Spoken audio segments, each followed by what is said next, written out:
இந்த 18 வருடமா இந்த வியாதியா இருக்கிற இந்த சகோதரிக்கு வேதம் சொல்கிறது எவ்வளவு வேணும் நிமிர முடியாத குனியாமா. அவளுடைய கழுத்தின் மேல போடப்பட்டிருக்கிற நுகம் அவ்வளவுதான், சாகிற வரைக்கும் அவன் நிமிர்ந்தே பார்க்க முடியாது.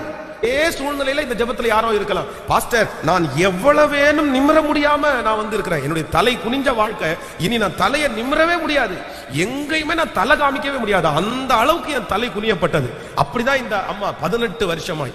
ஏன் இந்த தலை குனிவு அப்படின்னா, வேதம் சொல்லுகிறது பிசாசு ஒரு ஆவி 18 வருஷமாய் குனிகிறது மாதிரி வச்சிருந்தா. அப்ப நம்முடைய வாழ்க்கையில நிறைய நேரத்துல பிசாசு நம்மளை தலை குனிய பண்ணணும்னு இருக்கிறான். ஆனா இயேசு என்ன பண்ணுறாருன்னா, அவள் மேல் தன் கையை வைத்து கர்த்தர் சொல்லுகிறார், ஸ்திரீயே உன் பலவீனத்திலிருந்து நீ விடுதலையாக்கப்பட்டாய். உடனே அவள் நிமிர்ந்து கர்த்தரை மகிமைப்படுத்தினாள். இதுவரையிலும் சத்ருவாகிய சாத்தான் உங்களை குன்னிய பண்ணி இருக்கலாம், கர்த்தராகிய ஆண்டவர் இப்பொழுது இந்த ஜெபத்திலே உங்களை தொடுகிறார்.